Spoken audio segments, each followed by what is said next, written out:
Alright, so my battery went out. Ugh. Sky is falling, Chicken Little. The battery went out on my camera as I was cutting those last few. I was hoping to get all the way to the bottom with the battery in the camera, but I didn't. And when I finished, I realized that it shut off. So I don't know exactly how much footage there was of actually the milling of the boards. So I got them stacked up here. I still got a ways to go. I think I have enough to do the long walls of the root cellar. I still have 2 more trunks to cut that are 6-foot lengths. That should easily give me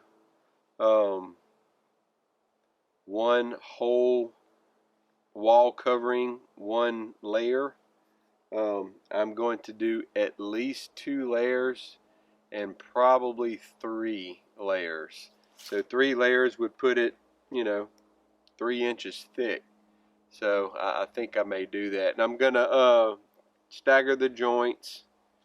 And I think the first 2 layers I'm gonna stagger the joints vertically, and then I think on the 3rd layer I might run them horizontally. Maybe that'll help it be more, because plywood is strong, but it has shear strength.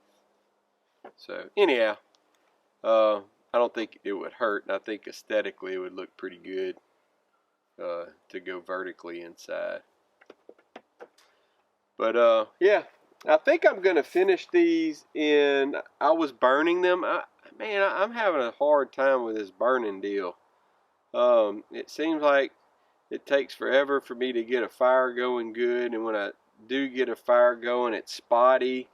Some parts of the boards are burning faster than the others, and I'm having to move and shuffle them around, and it seems like they're burning too much in spots and not enough in spots, and I feel like I don't want to degrade the integrity of the structural aspect of the wood.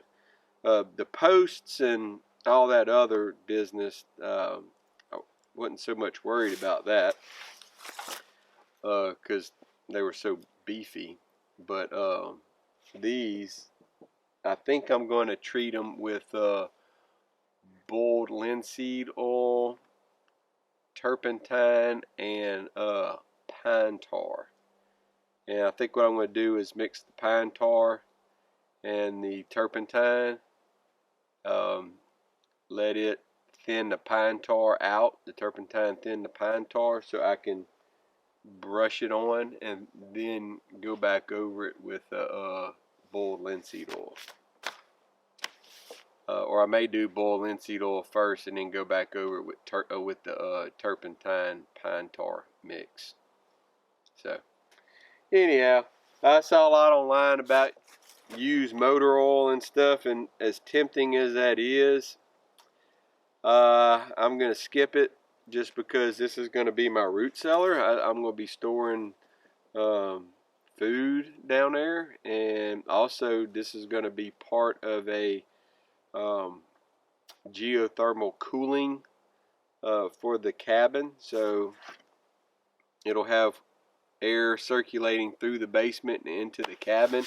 And so yeah, petroleum products are out, so I'm going to stick with the natural pine tar, natural turpentine, and the natural boiled linseed oil. So, and yeah, so I got some more milling to do. Just wanted to update on where I'm at.